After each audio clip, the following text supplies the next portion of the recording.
Dans l'Himalaya, on l'appelle le Yéti. En Russie, l'Almasty. Dans l'ouest des États-Unis, le Sasquatch. Mais le Bigfoot existe-t-il vraiment? Cette fois, pas question de traquer la bête. Il est temps d'apporter des réponses. Ceux qui croient dur comme fer à l'existence de Bigfoot disent avoir des preuves. Le problème, c'est qu'aucune n'a jamais été vérifiée. Mais la science peut-elle vraiment départager la réalité et la fiction? Un grand professeur de génétique de l'université d'Oxford est bien décidé à le découvrir. Et je vais l'aider. Ce généticien s'appelle Brian Sykes et il est à l'origine d'un projet unique. Analyser des poils de Bigfoot du monde entier. On va pouvoir identifier l'espèce correspondante à chaque échantillon. S'il y a quelque chose à trouver, on trouvera. J'ai suivi la piste du Yéti dans l'Himalaya. Et je tenterai bientôt d'élucider le mystère de l'Almasty en Russie. Mais pour l'instant, je pars sur le territoire du Sasquatch, aux États-Unis. Un Sasquatch était en train de me regarder. Il sortait tout droit de la légende. Je vais plonger dans l'univers trouble de ceux qu'on surnomme les Bigfootologues. Cet animal m'a ramené à mon peuple, là où est ma place. Et je vais rencontrer un tueur de Sasquatch. Vous avez tiré? Oui. Pourquoi? Il y avait un monstre dans les bois. La génétique va-t-elle permettre de découvrir la réalité? L'heure de vérité a sonné pour le Sasquatch. J'ai entendu. Vous avez entendu? Ils approchent. Ils viennent ici? Oui, c'est l'heure de manger.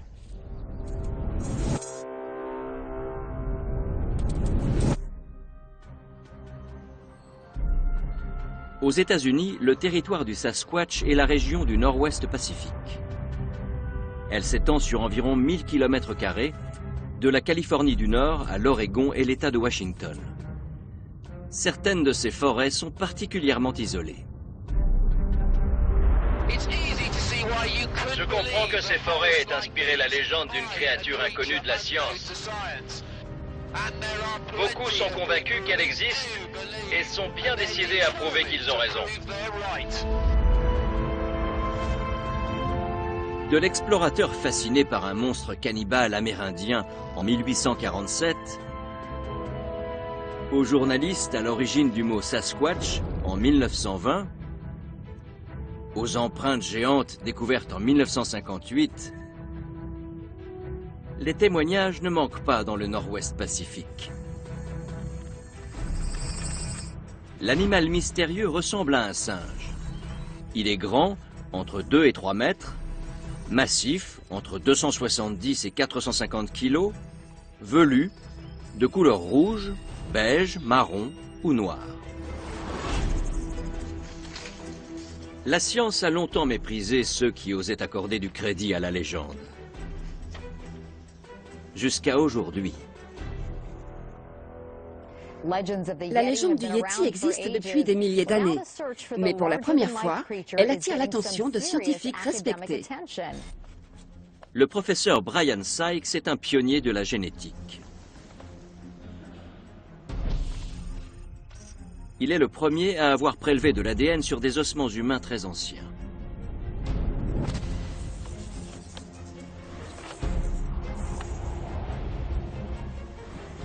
Il est à l'origine d'un projet de recherche ambitieux en collaboration avec le musée de Lausanne. Jamais des analyses ADN aussi poussées n'ont été réalisées sur des soi-disant poils de Bigfoot. Sous l'enveloppe en kératine se cache toute l'histoire génétique de l'animal. Et Brian Sykes a trouvé le moyen d'en percer les secrets. Ce qui a considérablement ralenti l'identification des espèces jusqu'à maintenant, c'est la contamination des échantillons par l'homme. Et croyez-moi, c'est très dur de s'en débarrasser. le généticien a mis au point un processus de nettoyage qui élimine toute trace de contamination. Il va se servir de cette technique révolutionnaire pour s'attaquer au Sasquatch américain.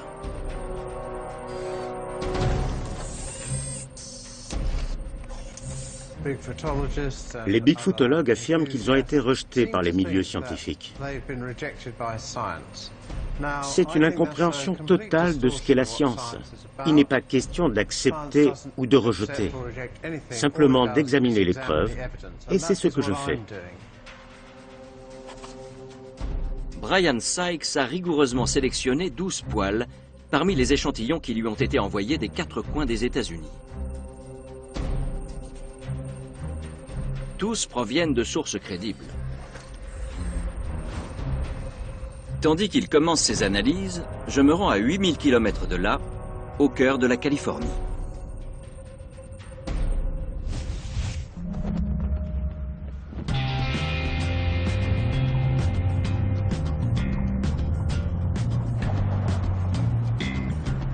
Je viens rencontrer les donneurs qui ont envoyé ces échantillons au professeur. J'aimerais comprendre leur motivation.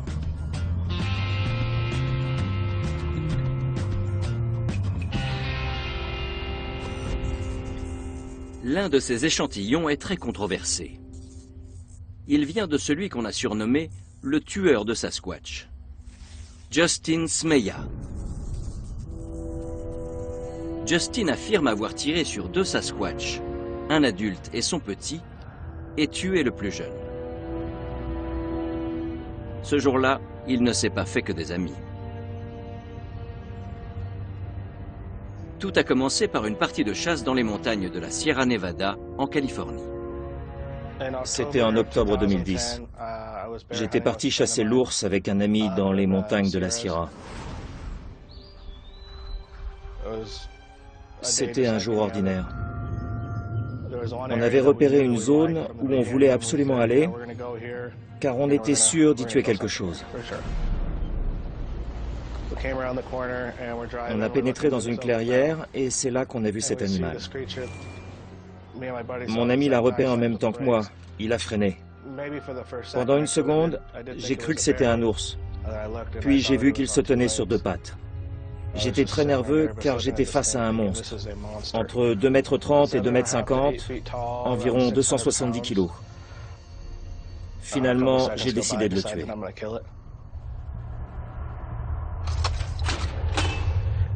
Je l'ai touché là, juste au-dessus des côtes. Il s'est écroulé tout de suite. Il a soulevé de la poussière quand il est tombé.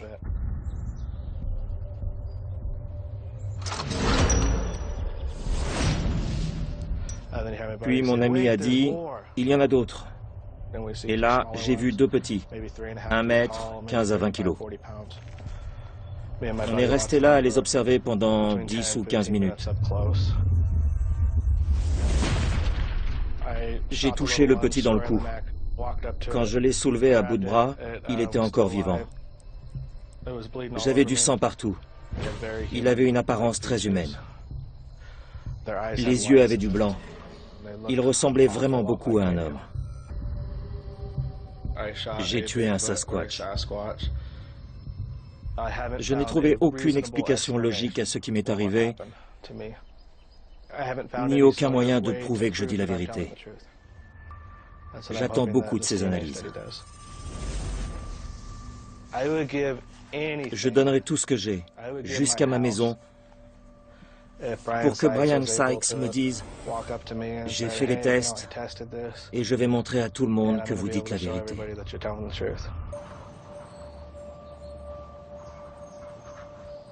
Pour Justin, comme pour tous les bigfootologues américains, les enjeux de ces analyses sont considérables. Il y a presque autant de théories sur l'existence du Sasquatch qu'il y a de témoignages. Pour les convaincus, il s'agit d'une espèce de grand singe encore inconnu ou d'un homme préhistorique comme l'homme de Néandertal. Pour les sceptiques, il y a confusion avec un autre animal, comme un ours, ou c'est tout simplement un canular. Ce qui est sûr, c'est que Justin affirme avoir tué un mystérieux animal. Toute la question est de savoir qu'est-ce que c'était.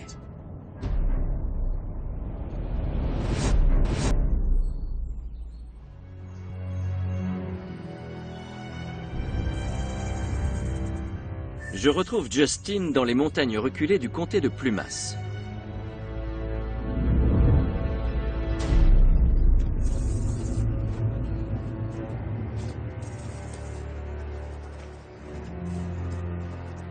Son histoire divise les chasseurs de Bigfoot. Pour les uns, c'est un héros, pour les autres, un assassin. Certains le traitent même de menteur. Je ne me suis pas encore fait une opinion, mais ce retour sur le lieu du crime me donne froid dans le dos. Je me tenais juste là. D'accord? Qu'est-ce qu'il faisait? Quand il nous a vus, il a levé les bras. Au départ, il était à quatre pattes? Non, Il était déjà debout. il était debout comme moi. Comme ça. Et il a levé les bras en l'air. Vous avez tiré? Oui. Pourquoi? Il y avait un monstre dans les bois. Non? Excusez-moi, mais j'ai beaucoup de mal à comprendre votre réaction. C'était un animal que vous n'aviez jamais vu. Vous venez ici tous les week-ends depuis que vous êtes petit et vous n'en aviez jamais vu. À votre place, mon premier réflexe aurait été de le prendre en photo. Avec le recul, bien sûr, je n'aurais jamais tiré. J'aurais sorti mon appareil, j'aurais bien cadré ma photo et j'aurais fait un cliché très net. Je suis peut-être barbare, mais dès que je l'ai vu, j'ai su que j'allais le tuer.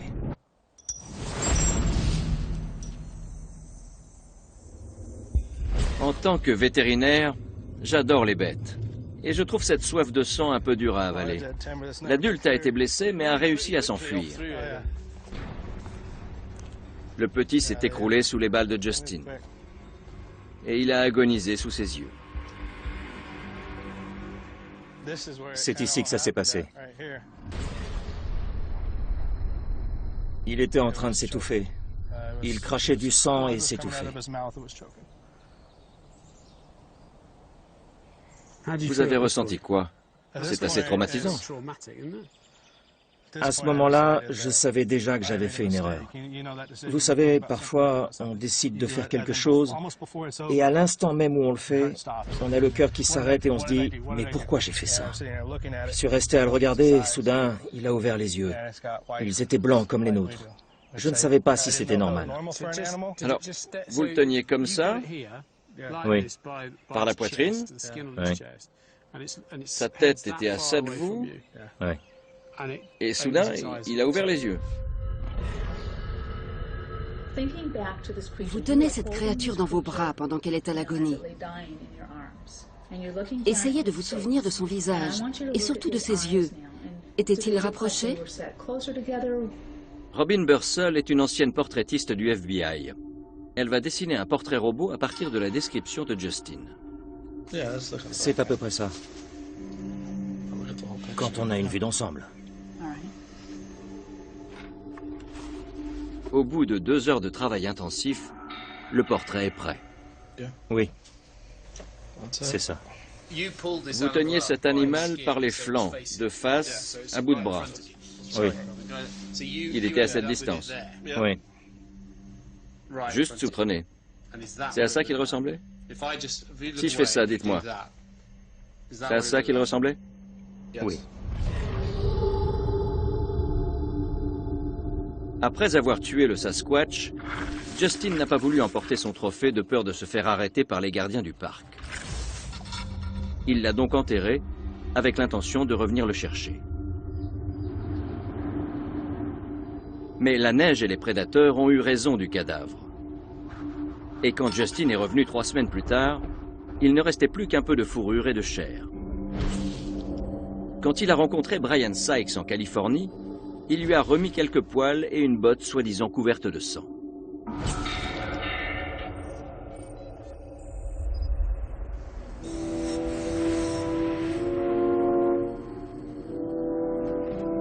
le généticien est en train d'analyser ses poils, Justin aura bientôt la réponse à ses questions. Ce sera pour lui presque une délivrance, car cette sombre histoire a fini par lui pourrir la vie. Quel est mon sentiment sur Justin? Il y a deux possibilités et aucune ne me convient. La première est que cette histoire est fabriquée de toutes pièces. C'est un mensonge. Mais si c'est le cas, pourquoi prendrait-il le risque de se faire totalement discréditer en donnant des échantillons à Brian? La seconde possibilité est qu'il dit la vérité. Mais dans ce cas, c'est horrible. Pourquoi a-t-il fait une chose pareille? Je suis très curieux de savoir ce que vont donner les analyses de Brian.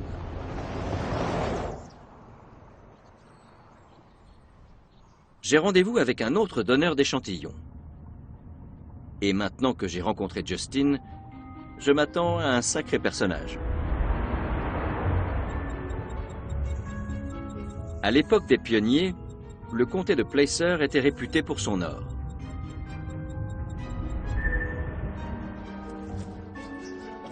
Dan Shirley et son ami Garland Fields disent avoir découvert dans ces forêts un trésor d'un tout autre genre. Tout un clan de Sasquatch.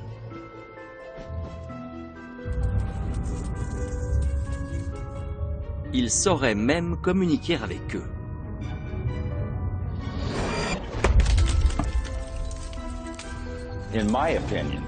Frapper sur un tronc d'arbre est le meilleur moyen de communiquer avec les Sasquatch.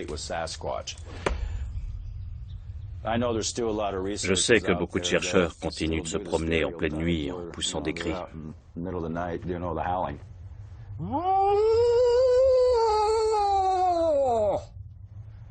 Je n'ai jamais eu de réponse à ça. Mais en frappant sur un arbre, à chaque fois. À chaque fois.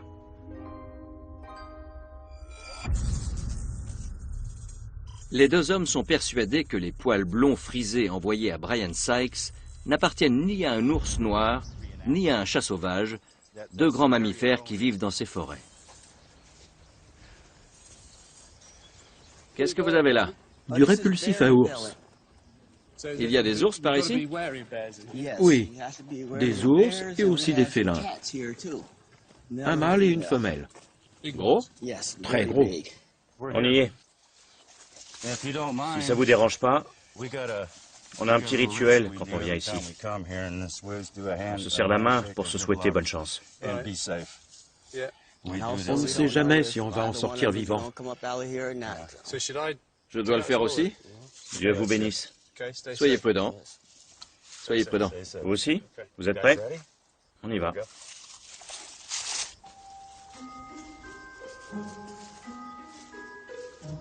Vous venez toujours ici à deux? Oui, c'est obligatoire. Oh oui. On travaille en équipe. C'est un point de rendez-vous. De rendez-vous? Oui, ils se servent de cette pierre pour communiquer. Voilà comment ils font. Un Sasquatch a posé cette pierre ici? Oui. C'est pas un randonneur? Non. Non.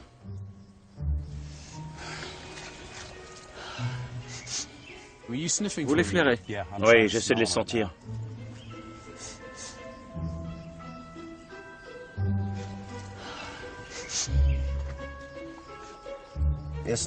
C'est comme à la guitare.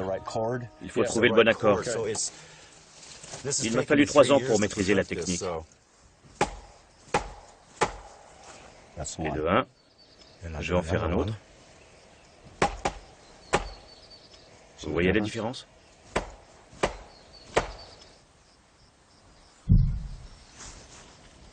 Vous avez entendu? Oui. Boum, boum. J'ai entendu. Vous avez entendu? Un coup. Nous avons tous perçu très distinctement un bruit sourd et lointain. Sur cet enregistrement, le son est augmenté. Mais c'est la preuve que tout cela n'est pas le fruit de mon imagination. C'est ce bruit-là, comme un coup étouffé. Là. C'est eux. Quoi? Ils frappent sur un grand arbre. C'est eux. Vous avez entendu? Continuez, faites la conversation. C'est peut-être quelqu'un qui bricole dans son jardin. Non, la première maison est à 7 ou 8 kilomètres. C'est un bruit bizarre. Oui, il n'est pas normal. C'est pas un bruit habituel. Je ne l'ai pas entendu en venant ici, et pourtant j'écoutais. Vos poils se hérissent? Un peu. Un peu, j'avoue. Mes poils se hérissent dans la nuque, un peu. Ça recommence. C'était plus fort. Ils approchent. Ils viennent ici? Ils ont faim. Oui, ils approchent. C'est l'heure de manger. Je vous trouve bien calme. J'adore cet endroit. C'est en ville que je suis nerveux. Les gens sont fous. Le premier échantillon de Dan et Garland a été prélevé sur cet arbre qui leur sert d'appât. D'après eux, les Bigfoot adorent les pommes. Le second vient d'une clôture à proximité. L'échantillon de l'arbre ne peut venir que de l'animal qui mange ces pommes. Et on le connaît. Vous êtes sûr et certain que les poils analysés par Brian vont prouver que vous avez mis le doigt sur quelque chose? J'en suis sûr. Je n'ai pas de doute. Aucun doute. C'était un peu angoissant d'entendre ce boom quand Dan a frappé sur l'arbre. Mais il peut y avoir plein d'explications. Un chantier de construction, une carrière, ça peut être plein de choses. Mais non, pour eux, ça ne fait aucun doute. C'est un Sasquatch.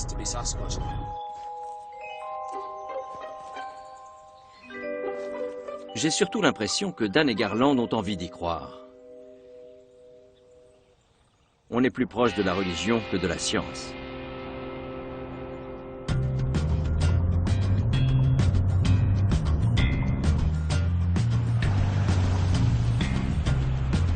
Pour mieux comprendre le contexte, je me rends là où cette foi est née il y a plus de 50 ans.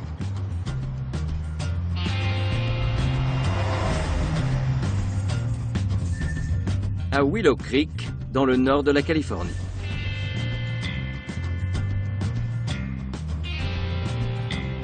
Vous ne rêvez pas, cette cage est bien un piège à Bigfoot.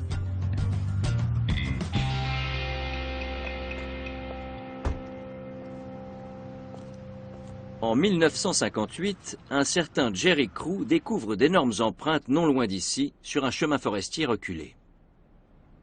Une légende est née. C'est donc par vous, Jerry Crew, que tout a commencé. Un simple conducteur de bulldozer tombe sur des empreintes d'apparence humaine. Et voilà le moulage fait en 1958. Le journal local a eu un coup de génie ce jour-là. Toute la rédaction a dû se gratter la tête et débattre pendant des heures pour trouver cette idée. Mais comment allons-nous appeler une créature qui a de si grands pieds? Je sais, Bigfoot. Grosse bête ou gros mensonge? On dirait un singe. De longs bras? On dirait un homme, mais plus grand. L'opinion publique s'enflamme et la légende devient nationale. Toutes les nuits, des hommes armés partent à la chasse au Bigfoot. Les témoignages ne cessent d'affluer. Un millier de dollars pour celui qui trouve l'explication. Certains disent avoir vu la créature. C'est devenu démentiel, complètement démentiel. D'autres avoir découvert ses empreintes. On dirait que ces moulages ont été faits par des enfants de maternelle. Puis, en 2002, tout bascule avec la mort de l'employeur de Jerry Crew, Ray Wallace. Sa famille a soudain révélé au monde entier qu'il s'agissait d'un canular. Ray avait fabriqué 2 énormes pieds en bois et fait ces empreintes. À nouveau, plus d'un a dû se gratter la tête. Mais les convaincus ne se laissent pas démonter. Ils affirment que ces faux pieds ne correspondent pas aux empreintes. Et que le canular de Ray Wallace est en fait lui-même une farce.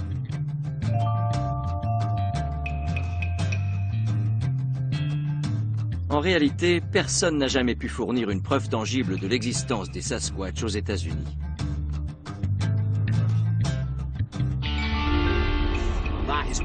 C'est là toute la différence avec ce que fait Brian. Grâce à ses analyses ADN, il va obtenir des faits. Il n'y aura pas de débat possible.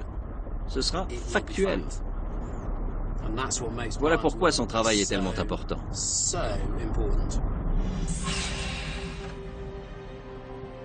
Pendant ce temps, dans son laboratoire d'Oxford, Brian Sykes introduit les échantillons dans une machine ultra sophistiquée. Elle va les analyser et produire des séquences ADN. Cette machine révolutionnaire permet d'effectuer en quelques heures ce qui prenait auparavant plusieurs jours. Chaque séquence va ensuite être recherchée dans la GenBank, la base de données ADN de tous les organismes vivants. Si l'ordinateur trouve une correspondance, le poil appartient à une espèce connue. Dans le cas contraire, une nouvelle espèce vient d'être découverte. L'avantage de ce projet, c'est qu'on n'a pas besoin que tous les échantillons correspondent à une nouvelle espèce. Il suffit d'un seul.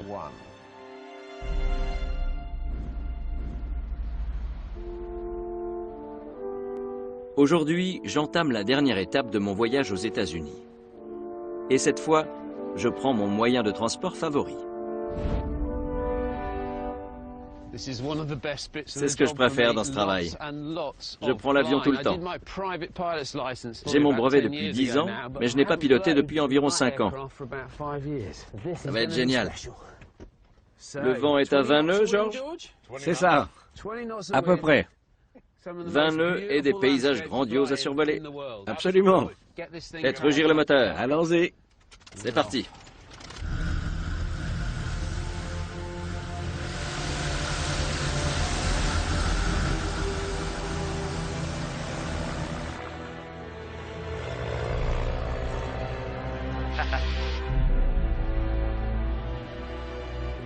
Direction 800 km au nord, vers l'une des régions les plus isolées du nord-ouest Pacifique, la péninsule olympique dans l'État de Washington. Ici, les paysages sont spectaculaires.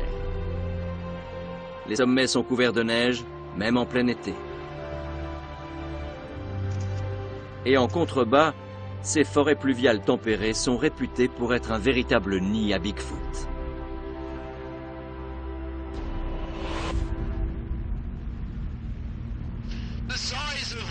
La péninsule olympique fait la taille du pays de Galles, avec beaucoup moins d'habitants.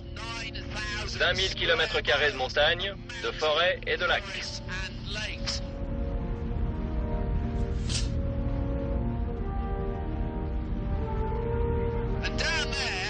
Là-bas, à l'extrémité du lac Crescent, se trouve le QG du projet olympique. À sa tête, un fervent bigfootologue qui traque la bête depuis presque 30 ans.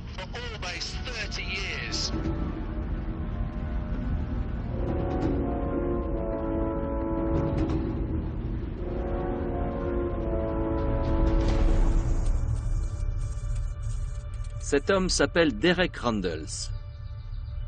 Pour le 3e donneur du projet de Brian Sykes, tout a commencé un beau jour de printemps 1985. Ce qui s'est passé ce jour-là a changé le cours de ma vie. Je faisais une randonnée avec 2 amis dans le parc national olympique. Comme on était parti tard, on avait parcouru seulement 10 km sur le sentier. La lumière commençait déjà à décliner. Alors on s'est installé dans une clairière à environ 40 mètres de l'orée du bois.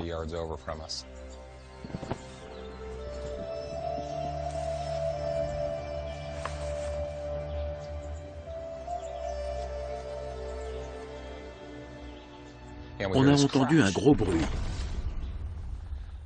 Ça nous a surpris, car on était au milieu de nulle part. Tout à coup, une pierre a surgi du bois. Elle ne pouvait pas tomber d'une falaise, parce qu'il n'y en avait pas. Elle avait été lancée. La pierre a touché le sol. On s'est regardé, interloqué.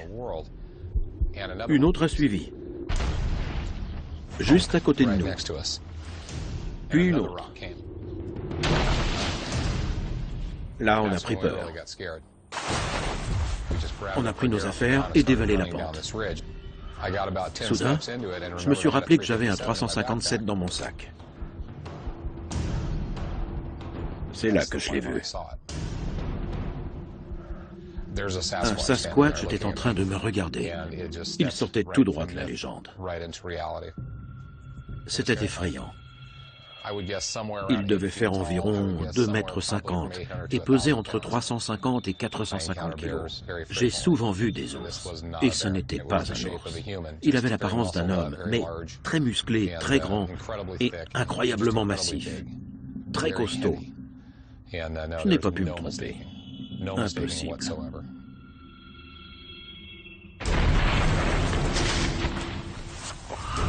J'étais paniqué. Et j'ai couru comme un dératé jusqu'au sentier. Je ne suis pas fou, je sais ce que j'ai vu, et j'en ai vu plus d'un. Ils existent.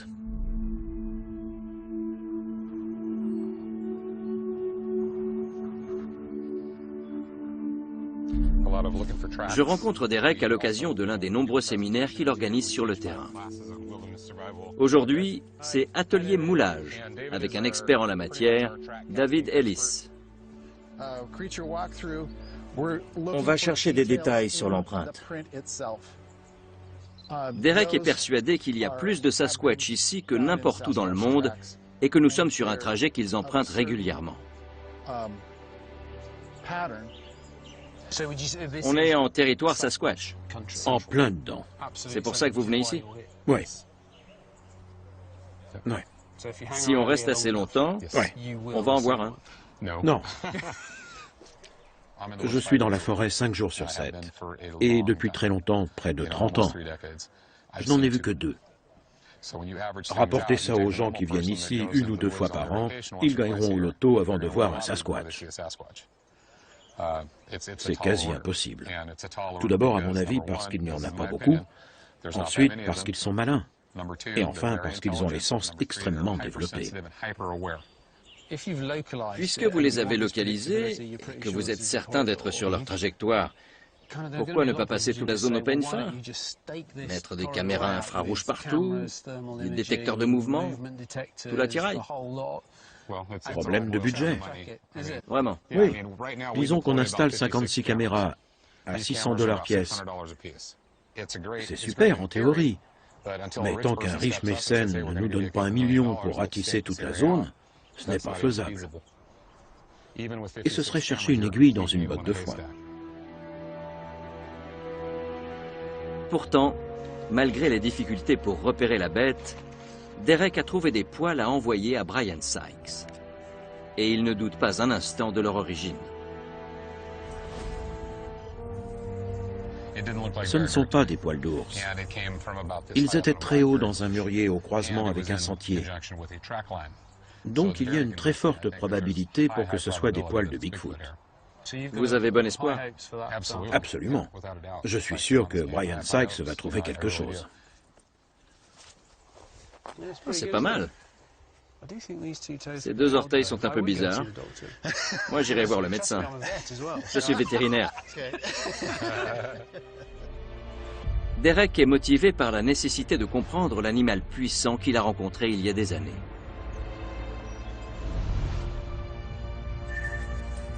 Mais dans la réserve Lumi, à 80 km de là, la puissance du Bigfoot est surtout spirituelle.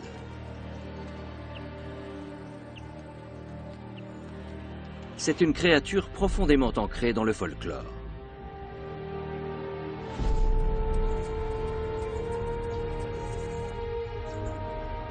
Marcel Kegi est un Amérindien de la tribu Lumi. C'est aussi l'un des donneurs du projet. Quand il a entendu un animal hurler près de sa maison en 2012, il a tout de suite su que c'était un Sasquatch. Il l'a entendu plusieurs fois depuis. Pour lui, ces expériences ont une grande portée symbolique et une influence considérable sur sa vie. Ça a changé ma vie, radicalement. Quand cet animal est venu chez moi et a crié, il a ébranlé mes croyances. J'ai compris qui j'étais. Un peu comme un message du Créateur. L'argent, ce n'est pas pour toi, ça, c'est pour toi. J'avais perdu ma mère juste avant l'apparition de cet animal. C'était comme un message. Ne choisis pas cette voie, mon fils. Reste fidèle à toi-même.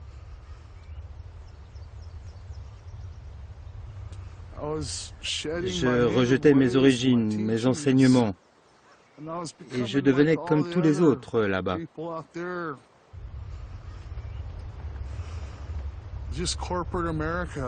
Ces Américains obsédés par l'argent. Cet animal m'a ramené à mon peuple, là où est ma place. Marcel a donné à Brian Sykes des poils trouvés dans son jardin.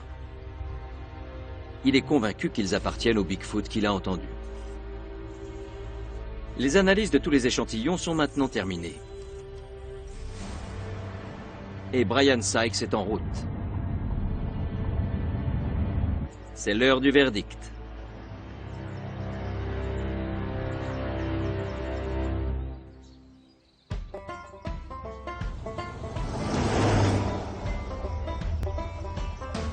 Alors que nous roulons vers la Californie du Nord où nous attendent Dan et Garland, je lui raconte mon étrange expérience dans la forêt. Vous avez entendu? Oui. Brian Sykes a son idée sur la question. Imaginez ce qui se passe quand deux groupes de bigfootologues explorent le même coin de la forêt à quelques mètres de distance. Si l'un commence à frapper et que l'autre répond, ça peut durer des heures. Ils communiquent entre eux? Sans le savoir. Très drôle. Bonjour. Bonjour. Vous allez bien? Garland, bonjour. Vous allez bien, professeur? Bonjour. Ravi de vous revoir.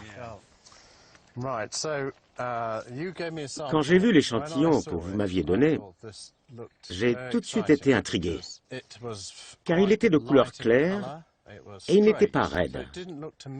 Donc il ne ressemblait pas à un poil d'ours, par exemple, généralement plus foncé. Je l'ai envoyé au labo et j'ai eu les résultats assez vite. Il s'agit d'un ours noir. Mais je comprends que vous ayez pu croire à autre chose, comme moi à première vue. C'est pourtant ça. La robe de l'ours noir est très nuancée. Du noir au rouge, au marron, jusqu'au beige et même au blond, comme l'échantillon de Dan. Vous avez l'air déçu. Moi? Non. Franchement? Ça va, vraiment. Vous êtes sûr? Certain. Tout va bien, ça va. Vous ne devez pas renoncer. Retournez là-bas et rapportez-moi un vrai poil. Il faut que j'arrive à le prouver. Il doit y avoir un moyen de le prouver. Je ne laisserai pas tomber. Je ne suis pas déçu. Je le traquerai jusqu'à sa tanière s'il le faut. J'irai jusqu'au bout.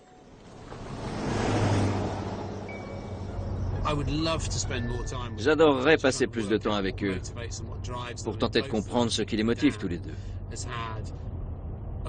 Et surtout Dan, qui a vécu des expériences marquantes au Vietnam. On se demande s'il ne se raccroche pas à quelque chose qui l'aide dans sa vie. Dan ne s'est pas laissé abattre. Mais Justin Smeja est le prochain sur la liste.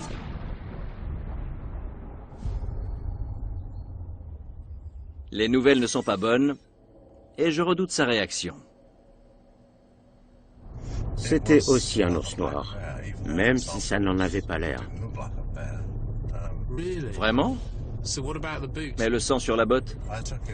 Je l'ai fait analyser dans l'Oregon. Et vous savez quoi? On n'a pas trouvé de sang sur la botte. Il va être effondré.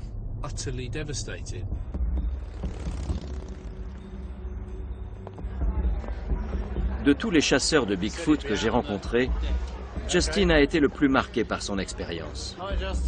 Elle a fait de lui une petite célébrité. Sa vie est sur le point de basculer à nouveau. J'ai trouvé votre échantillon très intéressant. J'ai effectué les analyses ADN et il s'avère qu'il s'agissait d'un ours.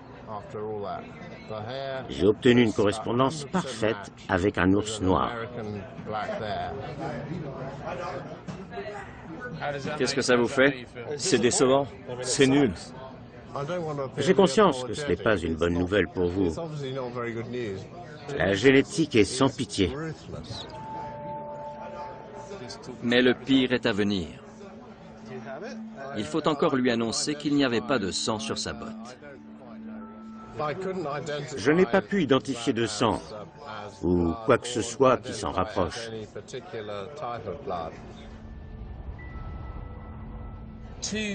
Ce sont deux nouvelles très dures à encaisser. Ça se voit sur votre visage. C'est n'importe quoi. Je veux bien accepter la réalité, mais c'est une très mauvaise nouvelle. Ça ne va pas. Ça ne va pas du tout. Dites-nous franchement, c'est un canular. C'est ridicule. Quel bénéfice j'en tirerais? Une poignée de dollars pour passer à la télé? Non. Même si financièrement, c'est pas la panacée. Je ne roule pas sur l'or parce que je passe ma vie dans les bois à chercher le Bigfoot. Si c'est un canular, non. J'aimerais savoir ce que vous allez faire maintenant. Je vais sûrement pleurer sur mon lit quelques jours. Ce n'est pas la peine de faire ça. C'est dur. C'est toute ma vie.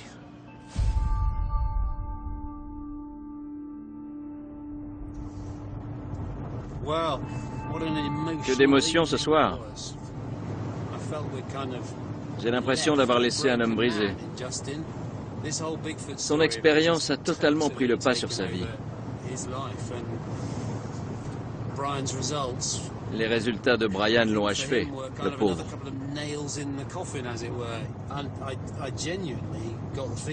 J'ai sincèrement la sensation qu'il aimerait faire machine arrière, tout effacer et retrouver une vie normale. Restent les autres échantillons analysés par Brian Sykes. Sur les 7 prélevés dans l'État de Washington, 2 appartenaient à des vaches, 1 à un ours noir et 1 à un cerf de Virginie. Les poils donnés par Derek Randall étaient d'origine canine, un loup ou un chien, comme ceux du jardin de Marcel Keggy.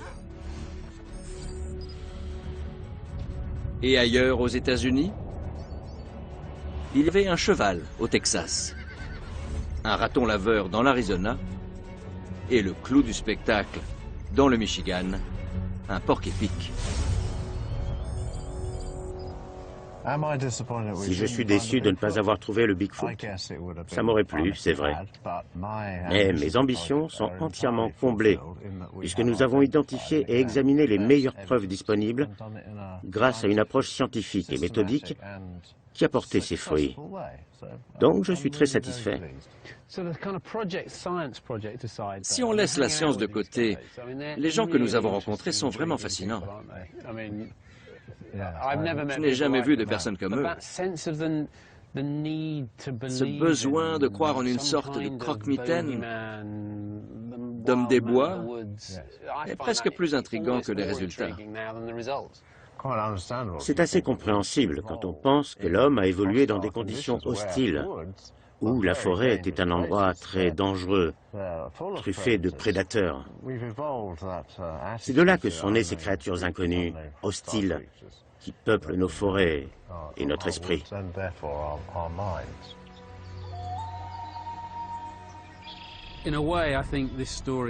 Cette aventure s'intéresse finalement moins aux Sasquatch qu'à ces passionnés et à leur volonté d'y croire. Tous sont motivés par des raisons différentes, personnelles, spirituelles, financières même. Mais il y a autre chose de très positif. En éclairant de ses lumières l'univers trouble du Bigfoot, Brian a donné à ses hommes une nouvelle direction, une nouvelle piste. Et il a réussi à transformer une quête controversée et un peu folle en expérience scientifique. C'est une réussite majeure et un très grand pas en avant. Ma prochaine destination sera la Russie. Je rencontrerai le poids lourd des chasseurs du Bigfoot local, l'Almasty. J'enquêterai sur le mystère de la femme sauvage du Caucase et j'apprendrai à parler l'Almasty en russe.